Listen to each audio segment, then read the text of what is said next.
心の薬チャンネルをご覧の皆さん、久保です。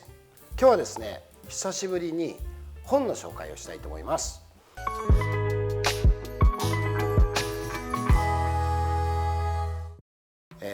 この本はね、古いんですよ。本当に100年ぐらいは経ってるんだと思いますね。表紙がね、モスグリーンっていうかくすんだ緑なんですよ。ディール・カーネギーさんという人の人を動かすっていう本なんです。もうこれはもうベストセラー中のベストセラーで、そういう経営を携わっている人とか、人の問題のことをやったり困っている人たちは必ず読んでるだろうという本なんですね。これはね、デール・カーネギーっていう人は教員さんだったみたい、先生だったみたいですね。教授なのか、その人を教える先生だったみたいですね。そしたら先生やってる間に、得意なその分野というかいうのは、成功する人はどういう人なのか的なものが多くって、いろんな、全米中もしくは世界中にいる成功した人に会いに行って、それを自分がレポートにまとめて、それを元に教鞭を取ってたみたいなんですね、そのデール・カーネギーさんは。そして世界中で名だたる成功した人にもほとんど会ってみたら、ほぼ人を動かすのが上手だったっていうんですね。要するに人を動かすのが上手だったっていう、そのことで本ができて、英語名のタイトルは知りませんけど、日本語で人を動かすっていう本なんです、それがね。その本ね、面白くって、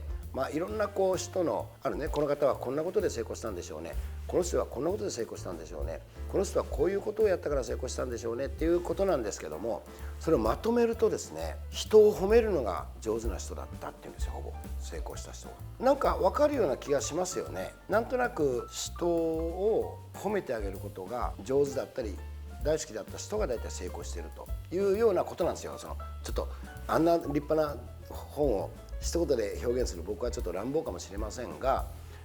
要するに褒めるのが上手だった人、褒めるのが好きだった人だったそうなんですよ。そこの中でもね、ナンバーワンに、印象に残っていて、すごい人、その方はですね、アンドリュー・カーネギーって、みんなも教科書で勉強したことあるでしょ。世界一の鉄鋼王っていう、鉄鋼の会社を立ち上げて、世界で一番大きな鉄鋼会社にしたっていう方なんですよね。だからちょっとその辺も本当か基準が分かりませんが、世界で2番目にお金持ちになった人っていうなんかフレーズよく聞きますね。学校の授業でもあるはずですよ。アンドリュー・カーネギーっていう鉄鋼王ね。その方はもう素晴らしかったそうなんですよ、人柄も。でね、なんてその人はね、褒めるのがすごい上手で好きだったらしいんですよ。もう部下に会うたびにね、君はここが素晴らしくて、君のその才能があるから今うちの会社はあるんだよってね。また違う人に会ったら、もう君がねいてくれるから俺はいつも安心できるんだ、もう君がいるからうちの会社あるんだよって、もうみんなそういうふうに言ってたそうなんですよ。そうすると働く人はさ、もっと頑張ろうと思ったんでしょうね。でそれとは対極な話をしてる方もいるんですよ、哲学者の人で。人は褒めない方がいいみたいな本もありますでしょ。僕もそれも読んでみたけど、僕はこのデール・カーネギーさんのやっぱ人を褒めてあげる方が好き。これは何というか、長所進展法っていうんですけど、長所は長いところ、進展は進は伸びるで、点は発展の点、長所進展法で、その人を伸ばしてあげるにはその人のいいところから伸ばしてあげた方がいい、やっぱ褒めた方がいいってことだと僕は思っているので、共感できたんですけどね。ぜひ皆さん読んでほしい本なんですよ。でも意外と字はちっちゃくて中身の濃いやつなんで、好きな人はバーって言ってしまうけど、そうじゃなくてもね、最後まで読んでみてください。すごくいいんで。でね、そのアンドリュー・カーネギーさんという人の墓石、お墓ありますね。お墓に行ったらですね、そこにこう墓石に書いてあるらしいんですよ。自分よりも才能がある、自分よりも才能があって偉大な人を集めた人、ここに眠るって書いてあったって言うんですよ。これすごくないですか。もう一回言いましょうか。そのアンドリュー・カーネギーさんのお墓に行くとね、こう書いてあるわけ。自分より優れた人、自分より才能のある人、自分よりもずば抜けて仕事のできる人、そういう人ね。要するに、自分より優れた人ですね。一つにまとめると、自分より優れた人を集めた人、ここに眠るって書いてあってって言うんですよ。皆さんどうですかこれ。うなるような話じゃないですか。どう思います？何万人もの従業員さん墓参り行ったら、みんな自分のことだと思うと思いますよ。それ自分より優れた人を集めた人、ここに眠る。俺のこともそう思ってくれたのかなって思うじゃないですか。すごくないですか。お墓に行ってみんなが泣くっていうんよね。やっぱそれ僕すごいことやと思うんですよね。死んでもなお周りの人を褒めてくれてるっていうんかな。これはなんかかっこよすぎるですよね。それもまた100年近く前の話っていうからすごいですね。なんか自分の墓石に名前入れてるのとかよくあるじゃないですか。でもなんかこう深いですよね。自分より優れたものを集めた人ここに眠る、集めたものここに眠るっていう書いてあったっていうんですよ。どうですかね。なんか皆さん知ってます？日本でって言われるけど今世界で注目されてる近江商人の三方よしってあるじゃないですかね。あれなんかも僕好きだからちょっとそこに行ったり、その有名な近江商人の人のお墓に行ったことあるけど、あそこなんかはですね、お墓あるでしょ、その社長さんのお墓、その足元にですね、ちょうどこのブロックぐらいの赤レンガみたいなブロックぐらいの小さなねお墓がポコポコポコポコあるんですよ、その社長さんのお墓の周りに。それね、元働いてた人たち、まあ誰でもじゃないでしょうけどね、上の人なんか分かんないから限られた人か分かりませんけども、死んでもなおそばにおりたいと思ってるから分骨してるらしいですよ。自分のお墓の別に少しだけ分骨して骨をね、死んでもなおそばに行って使いたいと思ってた人のお墓らしいんですよ。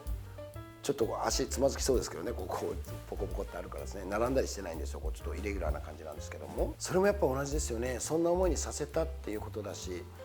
アンドリュー・カーネギーさんがやっぱりそういう墓石にもそう書くっていうことは、本当に人のことをこう心底褒めてるし、性善説でみんないいところあってそれを引き出したいんだと、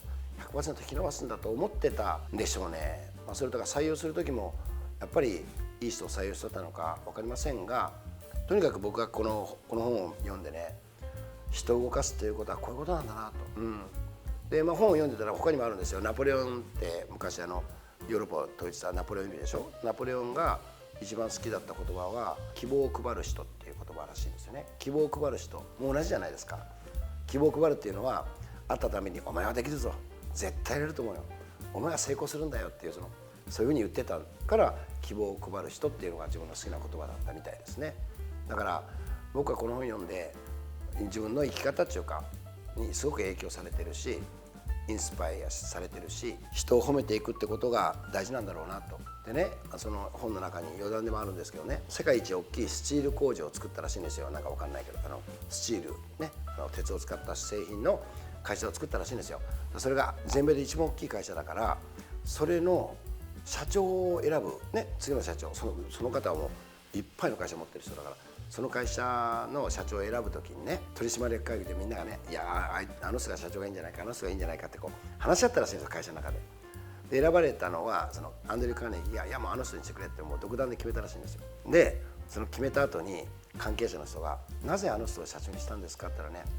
うちの会社で一番褒め上手だったからだよって言ったって言うんですよ。やっぱそれぐらいやっぱり人を育てるためには人を褒めてあげるんだと、その人いいところを伸ばしてあげるんだっていう信念がある証拠ですよね。なんかその時のスチール会社の社長さんの給料が何十億とかいうふうに書いてました。今だったらね、今の金額で言うと。だからそれぐらい人を褒めることを大事にしたっていう人が成功してるんですよっていう本なんですよ。皆さんどうですか？今僕が言うように簡単じゃないですよ。一個一個読まないといけないから難しいけど、でもなんか僕家に当然置いてるんですよ。であんまり好きだから2冊ぐらい買って自分の会社とまた自分のまたオフィスみたいなところにも置いてるんですよね。やっぱね、このデール・カーネギーさんの人を動かすを読んだらなんか初心に帰りますよ。なんかできてるようで意外とね、そう思っててもつい感情的になったり、できなかったこととか失敗したことに関してこう褒めることじゃない方に行ってる自分がいたりしますもんね。だからぜひ皆さんも人を動かすには褒めてあげるといいというのを思い出して、人のいいとこを見ながら人生歩んでいきましょう。そっちの方が楽しいですしね。はい、じゃあ今日はこれぐらいでまた会いましょう。さよなら。